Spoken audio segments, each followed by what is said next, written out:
কবরে যাওয়ার পরে ভয়ঙ্কর অবস্থা হবে, মাটি চারিদিকে থাকবে, ডানেও মাটি, বামেও মাটি, সামনেও মাটি, পেছন দিকেও মাটি। কোন কোন কবরবাসীর অবস্থা বড় খারাপ, কবরে দাফন দিয়ে আসার সাথে সাথেই তাকায় দেখবে সাপ আসতেছে, বড় বড় উচ্চতার দিকে হা করে করে আসতেছে, ওদিকে জাহান্নামের আগুন ধাও ধাও করে করে আসতেছে। আরে ওদিকে মুনকার নাকির এসে এসে সওয়াল প্রশ্ন করতেছে, মার রাব্বুকা ওয়া মা দীনুকা ওয়া মান নবিয়ুকা। যদি প্রশ্নের জবাব দিতে পারে তো ভালো, জবাব দিতে না পারলে কপাল বড় খারাপ। ওই জাহান্নামের উপর দিয়ে পুলসিরাতের পুলটা হবে, গুনাহগাররা পুলসিরাতের দিকে তাকাইয়া দেখবে, পুলসিরাতটা চুলের চেয়েও চিকন আর পেলেটের চেয়েও ধার। ওটার উপর দিয়ে মানুষ যখন পাড়া দিবে, পাওটা কেটে জাহান্নামের মধ্যে পড়ে যাবে। আরে দুই পায়ের মাঝখান দিয়ে মজবুত করে ধরবে, কিন্তু মাঝখান দিয়ে কেটে জাহান্নামের তলদেশে পড়ে যাবে। হাত দিয়ে ঝাঁপ দিয়ে ধরবে, হাতটাও কেটে পড়ে যাবে। দাঁত দিয়ে কামড় দিয়ে ধরবে, দাঁতটাও পড়ে যাবে। আমার মালিক বলবেন এই জাহান্নামীর বাঁচানোর কোনো উপায় নাই। ওদিকে ফেরেশতাদেরকে আমার মালিক বলবেন সানাবিলুহুম মিন কাতিরাত, তাড়াতাড়ি করো ফেরেশতা, এই জাহান্নামীকে জাহান্নামের পোশাক পরাইয়া দাও, জাহান্নামের পায়জামা পরাইয়া দাও। জাহান্নামের পায়জামা পরাইয়া দেওয়ার সাথে সাথে রানের গোশতগুলো সিদ্ধ হয়ে খুইসা জমিনে পড়তে থাকবে। আমার মালিক বলবেন এই বদমাশ জীবনে নামাজ পড়ে নাই, রোজা রাখে নাই, আমি আল্লাহর রাস্তায় চলে নাই, ওরে জাহান্নামী পোশাকটা পরাইয়া দাও। জাহান্নামী পোশাক পরাইয়া দেওয়ার সাথে সাথে শরীরের গোশতগুলো সিদ্ধ হয়ে যাবে। আমার মালিক বলবে জাহান্নামের টুপি পরাইয়া দে, এটা আগুনের টুপি। এই আগুনের টুপি পড়াইয়া দেওয়ার সাথে সাথে মাথার মগজগুলো ভাতের মারের মতো টকবক টকবক করে পড়বে। গলদেশ থেকে নারী ভরিগুলো লইয়া পায়খানার রাস্তা দিয়ে জমিনের মধ্যে পড়ে যাবে। এরে দুনিয়ার মুসলমান যারা এখনো নামাজ পড়ো না, রোজা রাখো না, দিনের রাস্তায় চলো না, সহ্য করতে পারবা নাকি বাজার? হিসাব করে দেখো। বাউল বলে বাদশাহ, ওই পুলসিরাত যেন আমি বিজলির আকারে পার হইতে পারি, আমার সেই সুযোগটা আপনি একটু করে দিবেন নাকি? বাদশাহ চোখের পানিগুলো ছেড়ে কান্না করে আর বুকের সাথে জড়ায় ধইরা ডাক দেয়, আরে বাউল তুমি পাগল না, তুমি পাগল না, পাগল তো আমি। আরে দুনিয়ার মুসলমান, দুনিয়া নিয়ে আসো, দুনিয়ার গাড়ি আর বাড়ি আর টাকা পয়সা নিয়ে আসো। কখনো কি চিন্তা করেছো এই দুনিয়ায় তোমার আমার মা ছিল, আজকে মা নাই, তোমার আমার বাবা ছিল, আজকে বাবা নাই, তোমার আমার দাদা ছিল, আজকে দাদা নাই, তোমার আমার দাদি ছিল, আজকে তারাও নাই, শ্বশুর শাশুড়িও দুনিয়ার থেকে বিদায় হয়ে গেল, জোরের ভাইটাও দুনিয়ার থেকে বিদায় হয়ে গেল, জোরের বোনটাও দুনিয়ার থেকে বিদায় হয়ে গেল, আহারে স্ত্রীও বিদায় হয়ে গেল। এমন মা বোন খুঁজে পাওয়া যাবে যাদের স্বামীও দুনিয়ার থেকে বিদায় হয়েছে। দুনিয়ায় তুমি বুঝি অনেক দিন বাঁচবা, আল্লাহর কসম করি হাতে পায়ে হাত রেখে বলি, আরে যুবক না না, দুনিয়া বাঁচতে পারবি না। নিজের দেহটাকে একটু নরম কর, চোখের পানিগুলো পালাও, আর মালিকের কাছে ধ্যান ও খেয়াল করে মালিকের কাছে ডাকো। নিজের গুনাহের কথা স্মরণ করে চোখের পানিগুলো ফেলতে আরম্ভ করো। হাতের দিকে তাকাও, এই হাত দিয়ে কত গুনাহ করছি, পায়ের দিকে তাকাও, এই পাও দিয়ে কত গুনাহ করছি, চক্ষু দিয়ে কত গুনাহ করেছি, কান দিয়ে কত গুনাহ করেছি, জিহ্বা দিয়ে কত গুনাহ করেছি, অঙ্গ প্রত্যঙ্গ দিয়ে কত গুনাহ করেছি। আমার মালিক যদি আমার গুনাহ মাফ না করেন, আমার বুঝিও পায় না। আরে দুনিয়ার যুবক, যদি কান্না না আসে গুনাহের কারণে বুঝি কলব শক্ত হয়ে গেছে, চোখ দিয়ে পানিও বের হয় না, কলকটা মোটে নরম হয় না। ভালো করে বুঝবে রে যুবক, দুনিয়ার ঘরে আগুন লাগলে যেমন পানি ছাড়া নিভানো যায় না, ওই তোমার আমার গুনাহের কারণে কবরের মধ্যে যে আগুন থাউ থাউ করে করে জ্বলে, ওটাও কিন্তু চোখের পানি ছাড়া নিভানো যাবে না। চোখে পানি না আসলে কান্নার ভান ধরে চোখের পানি বালাও, ডানে আর বামে তাকাও, কার চোখে পানি,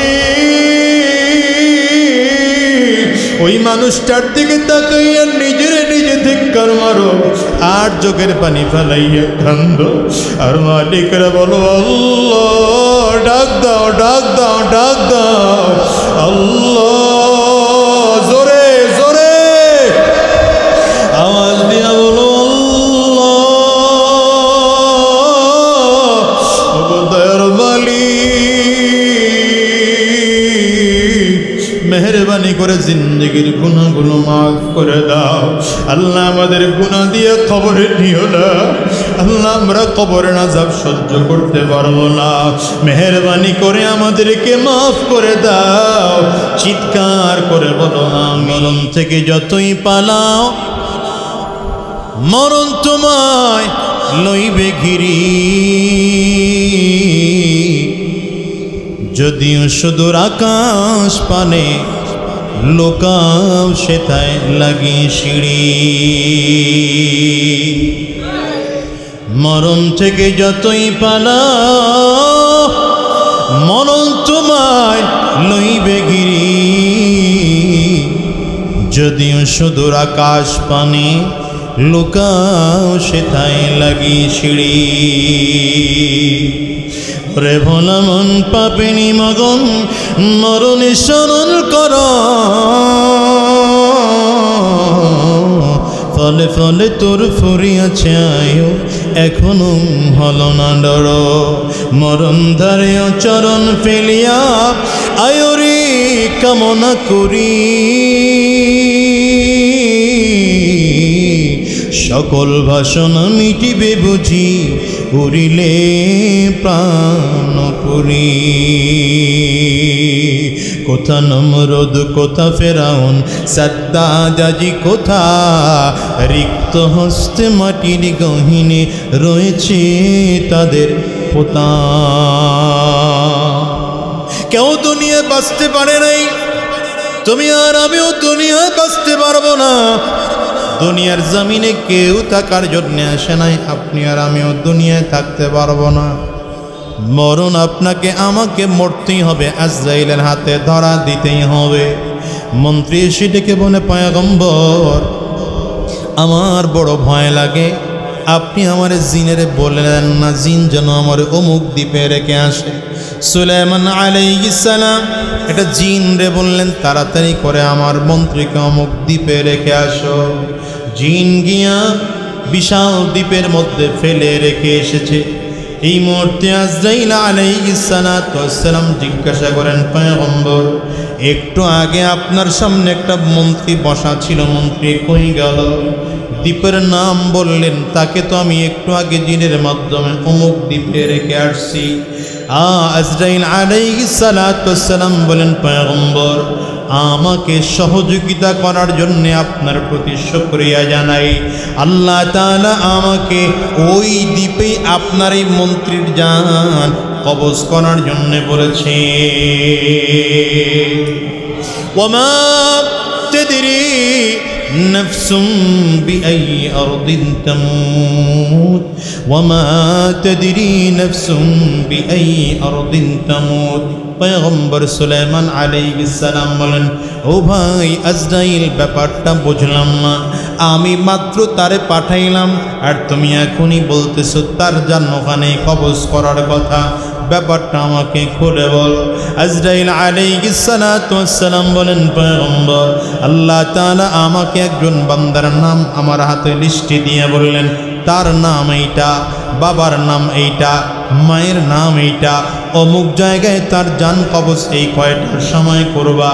আমি আল্লাহ তাআলাকে বললাম, ওগো দয়ার মালিক, কেমনে অমুক দ্বীপে জান কবজ করব? আমি তো তাকাইয়া তাকাইয়া দেখি আপনার মন্ত্রী অমুক সুলাইমান নবীর দরবারে বসা। আল্লাহ তাআলা বললেন, যাও যাও, পয়গম্বর সুলাইমান আলাইহিস সালামের দরবারে মন্ত্রী বসা থাকলে ওই মন্ত্রীর আস্তে করে মন্ত্রীর চেহারার দিকে বড় বড় চোখ করে তাকাইবা। চোখটা যদি বড় বড় বড় বড় করে তাকাও, এতটুকু দায়িত্ব থাকবে তোমার, বাকি কাজ আমি আল্লাহ তাআলা নিজ কুদরতে করব। কি বুঝলেন? দুনিয়ায় কেউ থাকতে পারবে না। যত চেষ্টা করি দুনিয়ায় থাকা যাবে না, যত ফিকির করি দুনিয়ায় থাকা যাবে না, কেউ দুনিয়ায় থাকতে পারেন নাই। যত নবীরা, সব নবীরা দুনিয়াতে এসেছিলেন, দুনিয়ার থেকে বিদায় হয়ে চলে গেছেন। বড় বড় ব্যক্তিরাও দুনিয়ার থেকে চলে গেছেন, ছোট ছোট ব্যক্তিরাও দুনিয়ার থেকে চলে গেছেন। কালো মানুষগুলো দুনিয়ার থেকে বিদায় হয়েছেন, ফকির মানুষগুলো দুনিয়ার থেকে বিদায় হয়েছেন। কালো মানুষগুলো দুনিয়ার থেকে বিদায়, ফকির মানুষগুলো দুনিয়ার থেকে বিদায়। কোটি কোটি টাকার মালিক তারাও দুনিয়ার থেকে বিদায়। একদম কুরের ঘরের মালিক তারাও দুনিয়ার থেকে বিদায় হয়েছে। এই দুনিয়ার মুসলমান পয়গম্বর সুলাইমান আলাইহিস সালাতু ওয়াস সালাম তিনি নিজেও বাঁচার জন্য আবদার করেছিলেন, চিন্তা করেছেন, না না, আমার মালিক তাকেও সুযোগ দেন নাই। কিতাবের মধ্যে রেখে সুলাইমান আলাইহিস সালাতু ওয়াস সালাম সমস্ত মাখলুকদের ভাষা বুঝতেন।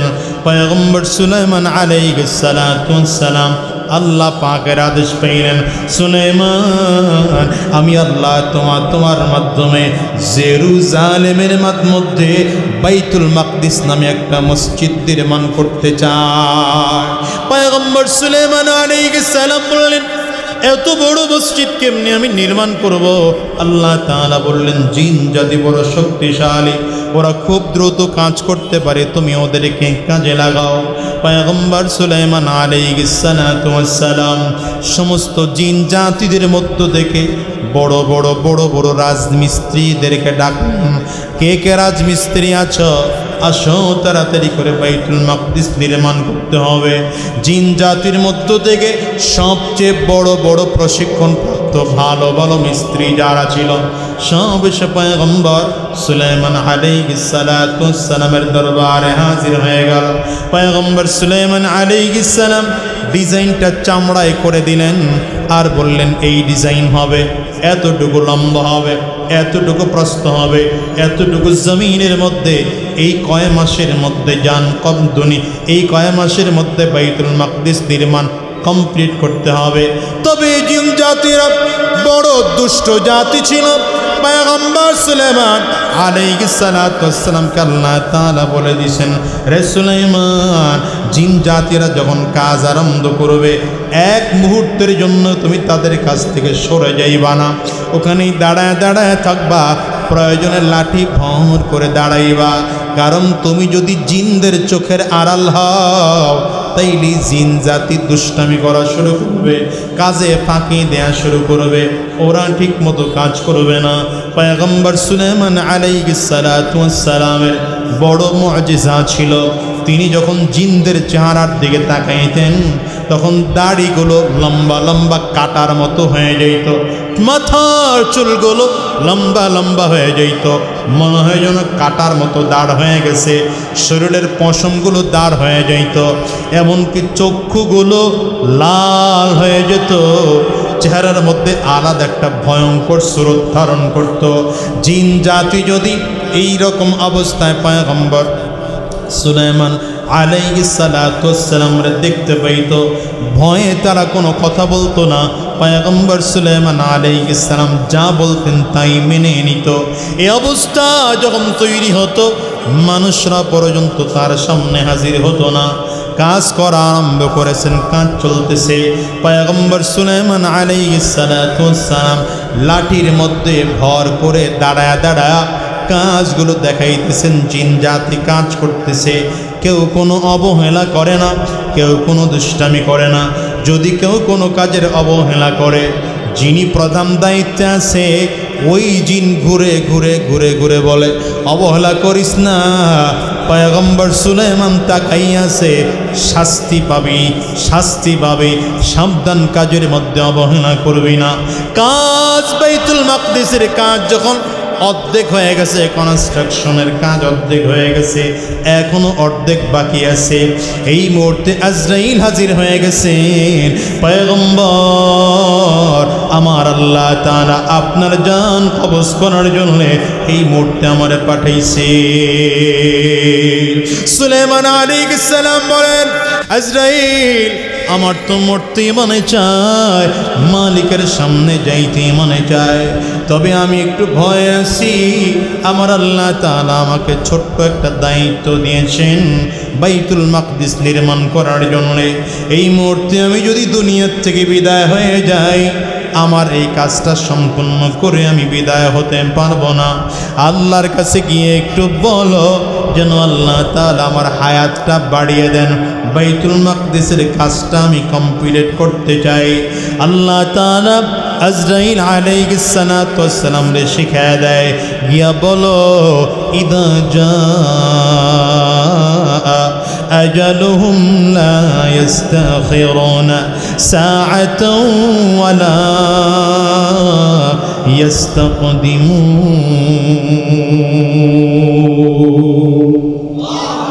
আজরাইল পয়গম্বর সুলাইমান আলাইহিস সালাতু ওয়াস সালাম রে বলেন, না না, আপনার হায়াত এক মুহূর্ত বাড়ানোর ক্ষমতা আমার নাই।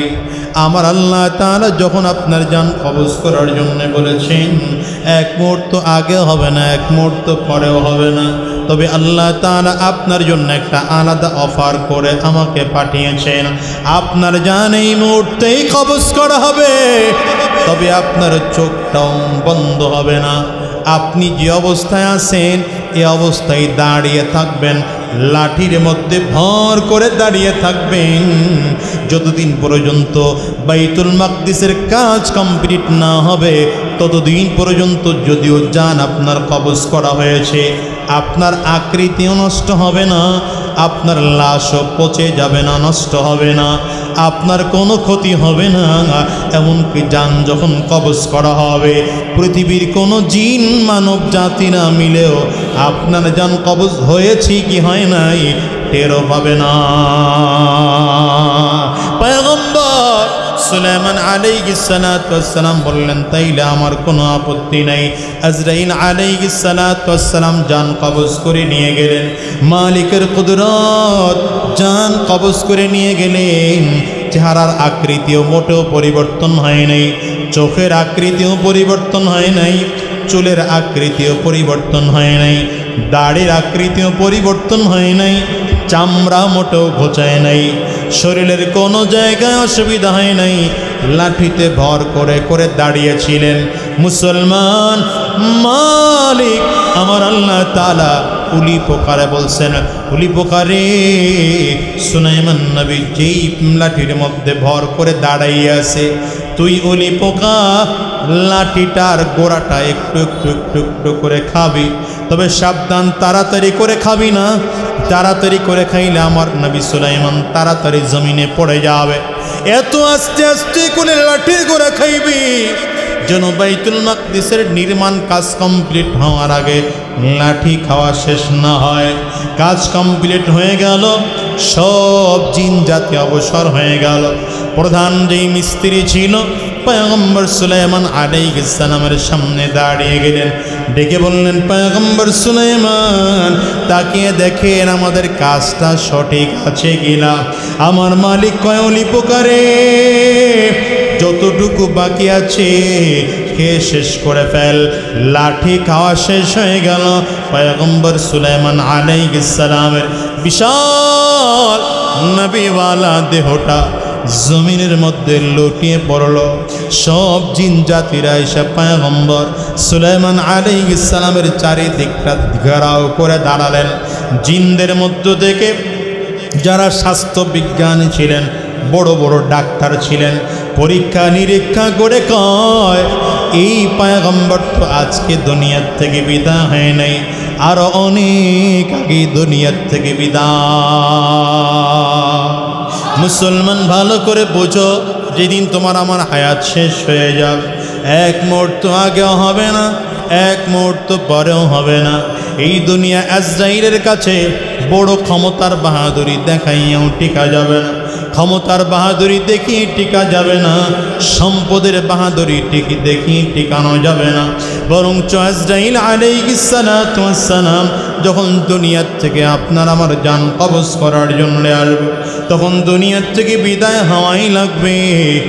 এই জন্যে বাদশা সিকান্দার যখন দুনিয়ার থেকে বিদায় হবে, সন্তানদেরকে ডেকে ডেকে বলছেন, সন্তানেরা, মনে হয় দুনিয়ায় বেশি দিন আমি বাঁচব না, তবে দুনিয়ার থেকে যখন বিদায় নেব, আমার একটা খাটিয়ার মধ্যে শোয়াইবা, আমার এক কাফনের কাপড় পরাইবা, কাফনের কাপড় পরাইয়া আমার হাত দুইটা আল কাফন থেকে বের কইরা শহরের মধ্যে ঘুরাইবা, আর শহরের মানুষগুলোরে দেখাইবা। শহরের মানুষগুলো যেন দেখে আমি সুলাইমান দুনিয়ার বড় বাদশা ছিলাম, আমি জুলকারনাইন সারা পৃথিবীর বাদশা ছিলাম, টাকা পয়সার কোনো অভাব ছিল না। শেষ সময় মৃত্যুর পর খালি হাতে আমার কবরের দিকে রওনা করা লাগছে।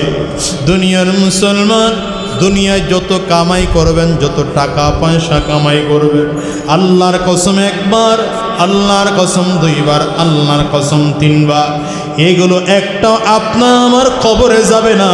গাড়ি আর বাড়ি করে যাব, সন্তান এগুলো নিয়ে ভোগ করবে। আপনি আর আমি মারা যাওয়ার পরে একদিন, দুই দিন, তিন দিন যাইতে না যাইতে সন্তানেরা জমি জামা বাড়ি ঘর নিয়ে ভাগাভাগি করতে গিয়ে মামলা কেস মারামারি রক্তপাত করবে।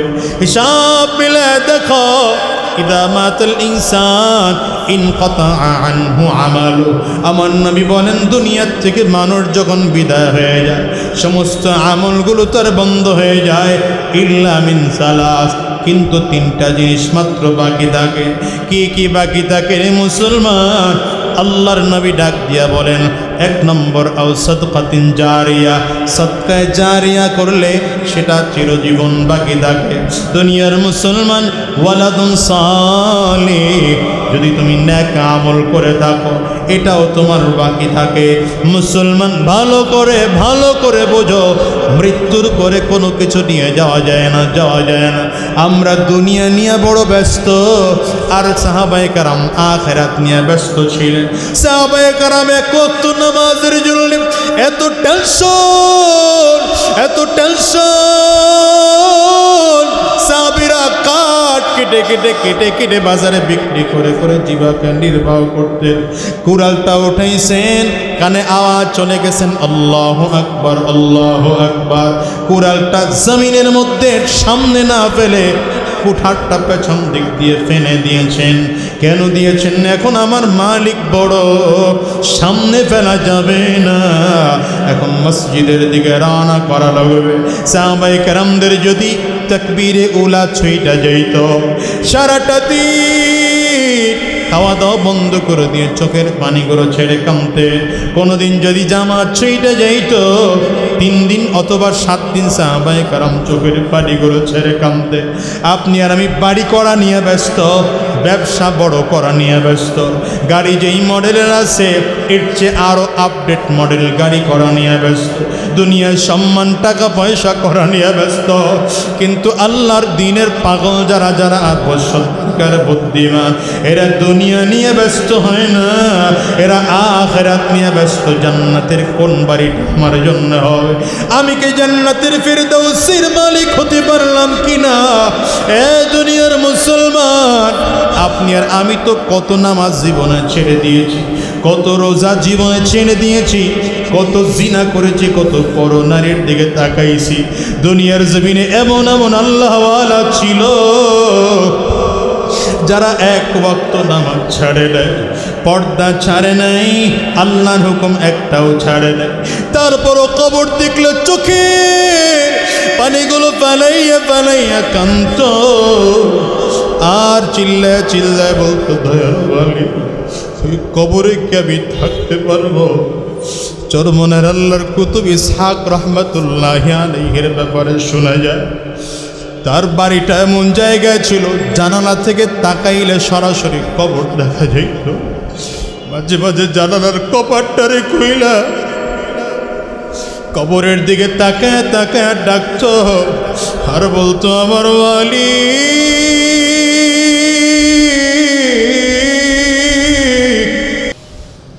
আমি কি তোমার কবরে ভালো থাকতে পারবো কিনা? তোমার কবরে আমি আযাব মুক্ত করে থাকতে পারবো কিনা?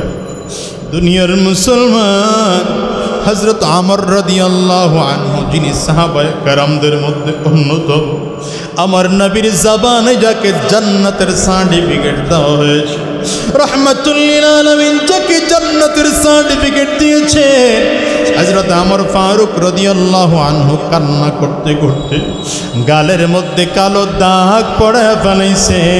চোখের পানিগুলো পড়তে পড়তে গালের মধ্যে কালো দাগ হয়ে গেছে। লোকজন ডেকে বলে, নবীর সাহাবী, আপনার গালের মধ্যে কালো দাগ দেখতে ভালো দেখা যায় না। হযরত ওমর বলেন, ভাই আমি ভালো করে জানি আমার গালের কালো দাগ দেখতে ভালো লাগে না। ঔষধ খাইলে ভালো হবে জানি, মলম লাগাইলে ভালো হবে আমি ভালো করে জানি, কিন্তু আমি ওমর ভাবি আমার মালিকের সামনে দাঁড়ায় আমি কি জবাব দেব? আমার মালিক যদি বলে, রে আমার, আমি মালিকের সামনে কি নিয়ে আসছ?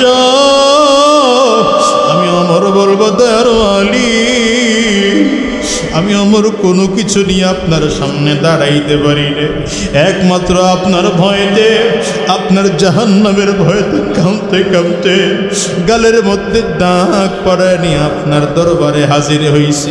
এরে দুনিয়ার মুসলমান, হযরত আলী রাদিয়াল্লাহু আনহু যখন কবরের সামনে দিয়ে যাইতেন এত বেশি কান্না করতেন, চোখ দিয়া পানি পড়ে পড়ে দাড়ি ভিজে টপ করে জমিনের মধ্যে পানি পড়তো। বর্ণনাতে এসছে কান্নাহু তাল্লুন, মনে হয় যেন হালকা হালকা বৃষ্টি পড়তেছে। পয়গম্বর আরবীর সাহাবী হযরত আলী রাদিয়াল্লাহু আনহুর জিজ্ঞাসা করো, তো ভাই আলী এত কেন কাঁদেন আপনি? হযরত আলী বলতেন, ভাই দুনিয়ার মধ্যে যত বিপদ আছে মৃত্যুর পরে সবচেয়ে প্রথম ঘাঁটি হলো কবর। এই কবরের মধ্যে যদি কেউ একবার হেরে যায় আর বুঝে সে মাপ পাওয়ার কোনো সুযোগ নেই। আমি জন্য কান্দি আমার মালিক যেন আমার কবর থেকে মাফ করে দেয়। বুদ্ধিমান তো সেই মানুষটা যেই মানুষ পরকালে ভালো থাকার জন্য কান্না করে, ভালো থাকার জন্য আমল করে, আর বোকা সেই মানুষ যেই মানুষটা দুনিয়ায় ভালো থাকার জন্য কাজ করে। ওই হারুনুর রশিদ রহমতুল্লাহি আলাইহির জামানায় এক পাগল ছিল, অধিকাংশ সময় কবরস্থানে থাকতো, নাম ছিল তার বাহলুল। রাস্তা দিয়ে একবার বাদশা হারুন হেঁটে যায়, হঠাৎ করে বাহলুল ডাক দেয়, এ হারুন কবে তোর হুঁশ ফিরবে রে পাগল? বাদশা হারুনের মেজাজ খারাপ হয়ে গেল, চক্ষু দুটো লাল হয়ে গেল, কাছাকাছি এসে ডাক দিয়ে বললেন, বাহলুল আমি পাগল না রে বেটা, পাগল তো তুই, সারাক্ষণ তুই না কবরস্থানের মধ্যে থাকস, দেখ না আমি কবরস্থানে থাকি না, আমি পাগল না, পাগল তো তুই। বাহলুল ডেকে বলে, বাদশাহ আপনি আমার প্রশ্নের উত্তর দেন, আপনি যে রাজপ্রাসাদের মধ্যে থাকেন সেটা স্থায়ী বাড়ি না অস্থায়ী বাড়ি? বাদশাহ হারুন বলেন, সেটা অস্থায়ী বাড়ি। আর এই কবরস্থানে আমি থাকি, এই কবরস্থানটা স্থায়ী না অস্থায়ী? বলে, হ্যাঁ কবরস্থানটা স্থায়ী বাড়ি। হারুনুর রশিদের দিকে তাকাইয়া বাহলুল বলেন, বাদশাহ এবার বলেন তো, আপনি এত বড় বাদশাহ হওয়ার পরেও আপনি কবরস্থানে আসতে চান না, আপনি অস্থায়ী বাড়ি ওই রাজপ্রাসাদে থাকে, আমি রাজপ্রাসাদে থাকি না, আমি কবরস্থানে থাকি। এবার বলেন, আমি পাগল না আপনি পাগল? বাদশার চক্ষু দিয়ে টপ টপ করে গাল ভিজে ভিজে থেকে পানিগুলো পড়ে ডাক দেয়, রে ভালো, এতদিন মনে করতাম আমি পাগল, এখন তো দেখি না না পাগল তো আমি। রে বালুল তুই বড় চালাক, আমি পাগল। আহার দেরি করা যাবে না রে বাহলুল, আমার একটু নসিহত করো। বাহলুল ডাক দেয়, যেখানে আল্লাহর কালাম আছে সেখানে আমি নসিহত করতে পারবো না। আপনি আল্লাহর কালাম কোরআন পড়েন, এই কোরআনের মধ্যে আপনি সবচেয়ে বড় নসিহত পাবেন। বাদশাহ খুশি হয়ে গেছে, বড় দামি দামি কথা বাহলুল বলে। বাহলুল রে বল, আমি তোর প্রতি খুশি হয়ে গেছি, আমার কাছে এই মুহূর্তে যা চাইবা আমি দিয়ে দেব। বাহলুল ডেকে বলে, বাদশাহ যদি আমারে দিতেই হয় তিনটা জিনিস আমারে দিতে পারবেন নাকি? বলে কি বল? এক নম্বর, বাদশাহ আজরাইল যখন আমার জান কবজ করার জন্য আসবে, আমি দুনিয়ার থেকে আজরাইলরে দেখলে বড় ভয় পাবো।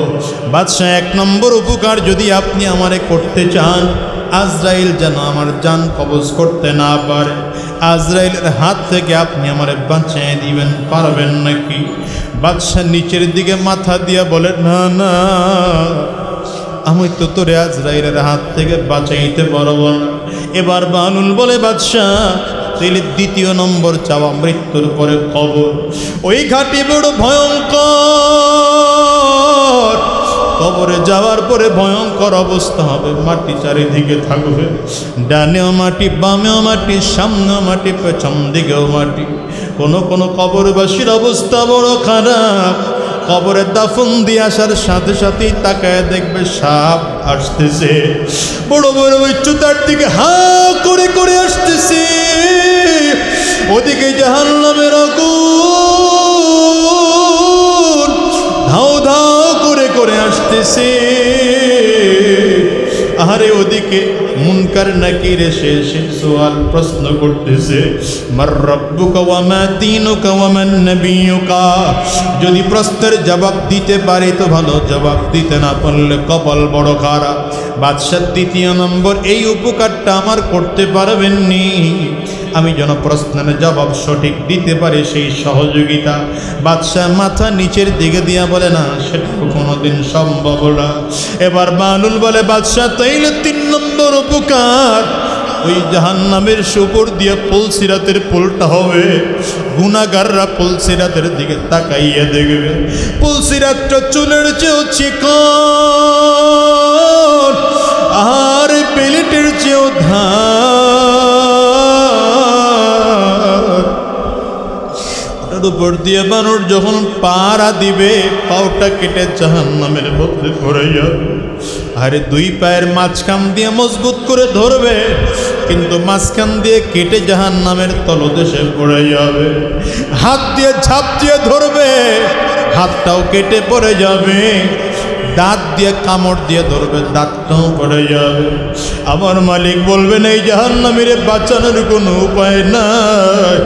ওদিকে ফেরেশতাদেরকে আমার মালিক বলবেন, সানাবিলুহুম মিন কতিরাত, তাড়াতাড়ি করো ফেরেশতা, এই জাহান্নামীকে জাহান্নামের পোশাক পরাইয়া দাও, জাহান্নামের পায়জামা পরাইয়া দাও।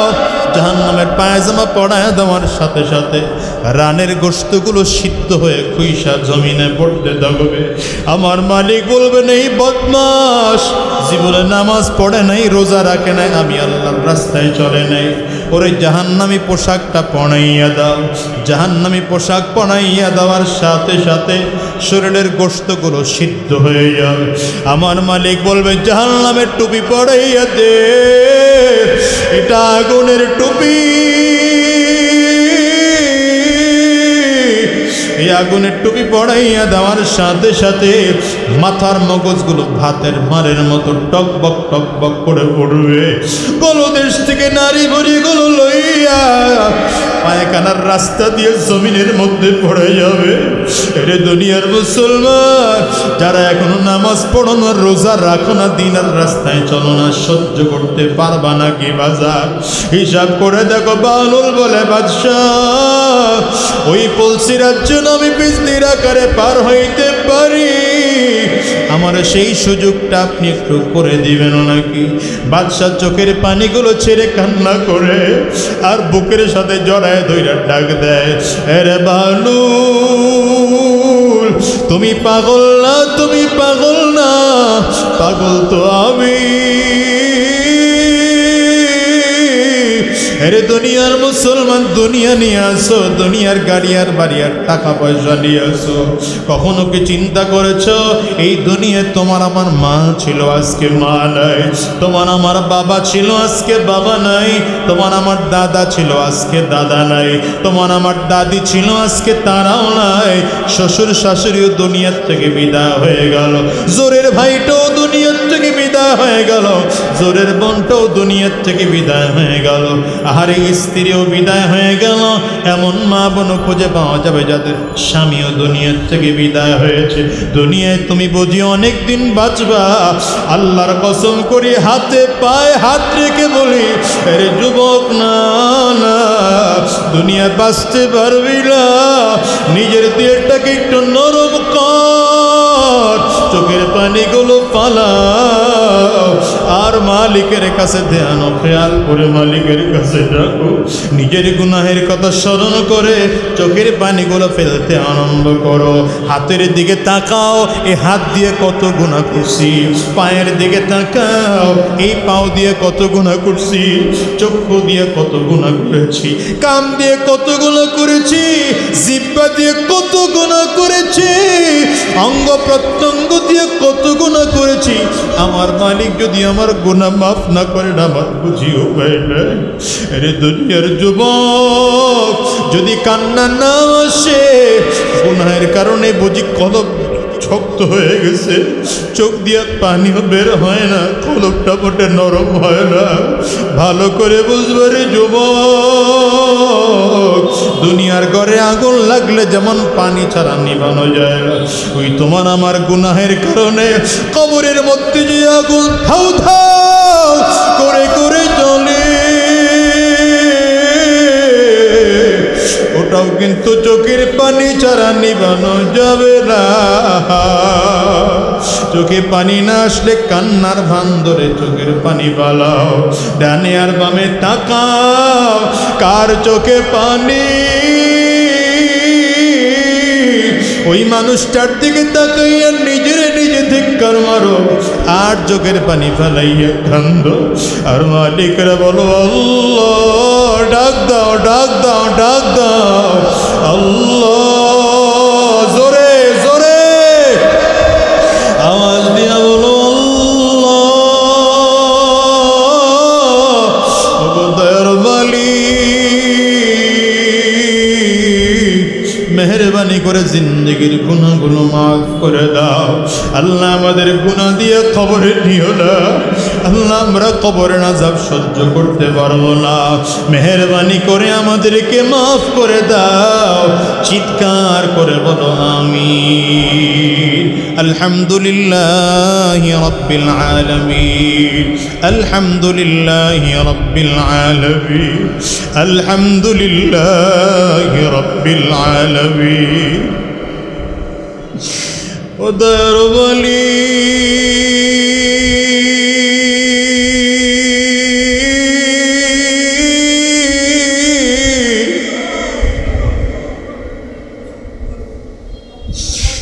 আমি আজকের এই মজলিসের গোলামদের দিকে তাকাও, আরে তোমার বান্দাগুলো গুনাহের কথা স্মরণ করে চোখের পানি ফেলে কাঁদে। এদের কারো বাবা নাই, কারো মা নাই, কারো জোরের ভাই নাই, কারো জোরের বোন নাই। এরে যুবক, চোখের পানিগুলো ফেলিয়ে কান্দো, চিল্লায়া ডাকো আর কান্দো। আজকে যদি কান্না না করো, কবে কাঁদবারে যুবক ভাই? চোখে যদি পানি না আসে, ভান ধরে ধরে কাঁদো। পর্দার আড়ালের মা, চোখের পানিগুলো ফেলে ফেলে কান্না করো, নিজের গুনাহের কথা স্মরণ করে কাঁদো, আর মালিকের ডাক দাও।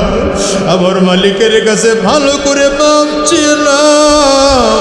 দুনিয়ায় যদি কান্না করে মাফ চাইতে না পারো, ওই কবরে কান্না করলে লাভ নাই, মিজান হাসর পুলসিরাতে কান্না করলে লাভ নাই।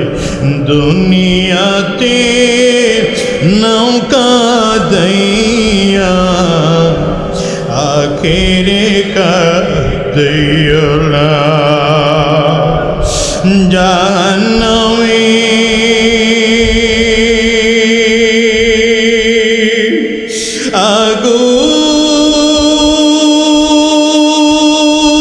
আগুন মাবুদ আল্লাহ সইতে পারব না,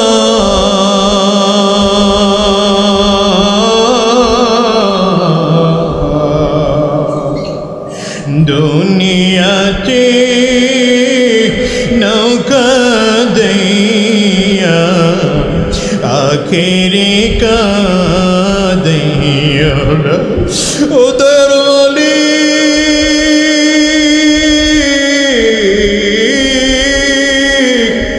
তোমার গোলামদের চেহারার দিকে তাকাও, কারো গাল বেবে এগুলো পড়ে, কারো চোখের কোটা লাল হয়ে গেছে, কারো চোখের কোটায় পানি জমে গেছে।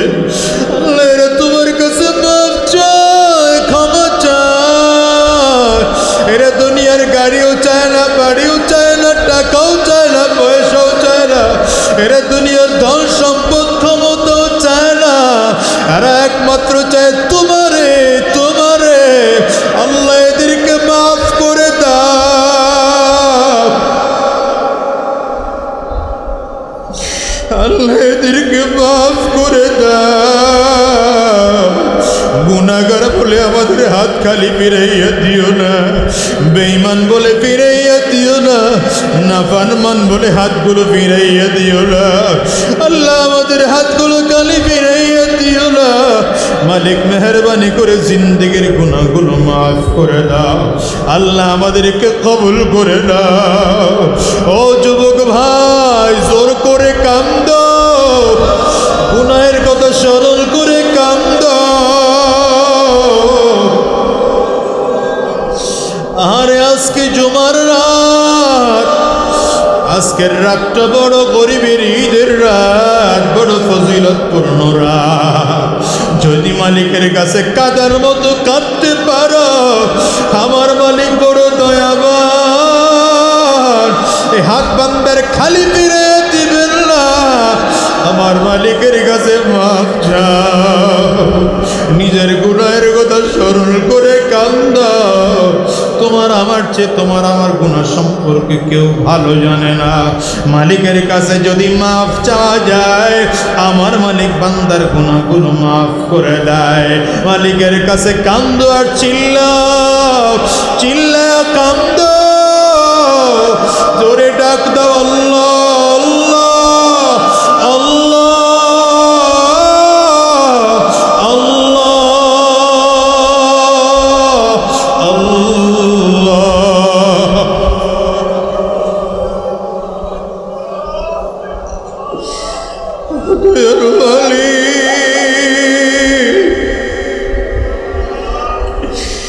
দয়ার মালিক, তুমি তাকাইয়া দেখো উলামায়ে কেরাম কান্দে, হায় আল্লাহ হাফেজ কোরআন রাও কান্দে, তোমার দাড়ি বাঁকা বান্দারাও কান্দে, তোমার যুবক বান্দারাও কান্দে, মাসুম বাচ্চারাও কান্দে। হায় আল্লাহ, কার হাত তোমার দরবারে পছন্দ হয় জানি না, আল্লাহ কার হাত পছন্দ হয় জানি না। মেহেরবানি করে মাফ করে দাও আল্লাহ, আমাদের জিন্দেগির গুনাহ মাফ করে দাও, আমাদের কবর আযাব মাফ করে দাও, আমাদেরকে তুমি তোমার খাঁটি বান্দা বানাইয়া নাও, আমাদেরকে কোরআনওয়ালা বানাইয়া দাও, কোরআনের নূর আমাদের সিনার মধ্যে ঢুকিয়ে দাও। আল্লাহ আমাদেরকে দ্বীনের জন্য কবুল করে নাও। আজকের এই মাহফিলকেও তুমি কবুল করে নাও, এই জায়গাকে তুমি কবুল করে নাও, প্রতি মাসে ইসলামী মাহফিল হয়ে তুমি কবুল করে নাও। যারা যারা আলোচনা করেছেন অন্যান্য দিনেও করবেন, সবার আমলগুলোর দ্বারা ইসলামের ফায়দা করার তৌফিক দাও। আয় আল্লাহ, আমরা যারা মুসিবতের মধ্যে আছি দূর করে দাও, যারা অভাবগ্রস্ত অভাব দূর করে দাও, যারা পেরেশানিগ্রস্ত পেরেশানি দূর করে দাও, যারা যে সমস্যায় আছে প্রত্যেকের সমস্যা তুমি দূর করে দাও। আল্লাহ আমাদেরকে দিনদার ইমানদার বানাইয়া দাও। আল্লাহ সারা দুনিয়াকে হেফাজত করো, বিশেষ করে বাংলাদেশকে হেফাজত করো, বাংলাদেশের মাদারিস মাসাজিদগুলো হেফাজত করো, উলামায়ে কেরামদেরকে হেফাজত করো, যারা দ্বীনের দাঈ আছেন তাদেরকে কবুল করো, যারা দ্বীনের খেদমতের সাথে আছেন তাদেরকে কবুল করো, যারা জেলের বন্দী আছে কারাবন্দী আলেমদেরকে খুব দ্রুত মুক্তির ব্যবস্থা করে দাও। আয় আল্লাহ, মজলুম উলামায়ে কেরামদের পক্ষে তুমি থাকো, তাদের প্রতি তোমার সরাসরি নুসরত দিয়ে দাও। আয় আল্লাহ, আমাদেরকে দ্বীনের জন্য কবুল করো, ইসলামের জন্য কবুল করে নাও। আমাদের যে যেখানে কবরে শুয়ে আছে প্রত্যেকের কবরগুলো জান্নাতের টুকরা বানিয়ে দাও। সুবহানা রাব্বিকা রাব্বিল ইজ্জাতি আম্মা ইয়াসিফুন ওয়া সালামুন আলাল মুরসালিন ওয়ালহামদুলিল্লাহি রাব্বিল আলামিন।